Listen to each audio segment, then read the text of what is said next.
கன்னியாகுமரியில் உள்ள பகவதியம்மன் கோவில் குளத்திற்கு தண்ணீர் செல்லும் கால்வாய் ஆக்கிரமிப்பு தொடர்பாக நடவடிக்கை எடுக்காததை கண்டித்து ஊர் மக்கள் தர்ணா போராட்டத்தில் ஈடுபட்டனர்.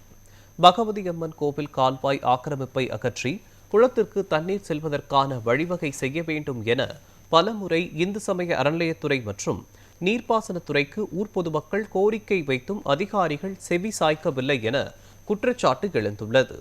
இதனால் ஆத்திரமடைந்த ஊர் பொதுமக்கள் தர்ணா போராட்டத்தில் ஈடுபட்டனர். மேலும் ஓரிரு தினங்களுக்குள் திருவிழா தொடங்க இருக்கும் நிலையில் அரசு அதிகாரிகள் விரைந்து கோவில் தெப்பக்குளத்திற்கு தண்ணீர் வரவழைக்க நடவடிக்கை மேற்கொள்ள வேண்டும் என கோரிக்கை வைத்துள்ளனர். இந்த கோயிலுடைய வைகாசி விசாக பெருந்திருவிழா வரக்கூடிய 21ஆம் தேதி தொடங்க இருக்குது.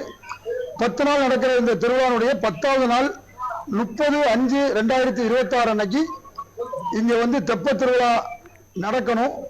ஆனா பல வருஷமா கிட்டத்தட்ட 35 வருஷமா இந்த குளத்துல தண்ணி இல்லை.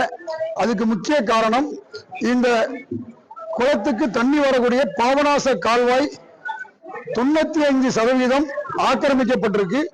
இந்த பாபநாச கால்வாயை மீட்டெடுப்பதற்கு நாங்க ஊர் சார்பா மாண்புமிகு சென்னை உயர்நீதிமன்ற மதுரை கிளையில 2 ரிட் மனுக்கள் தாக்கல் செய்து அது நிலுவையில் இருந்துட்டு இருக்கு.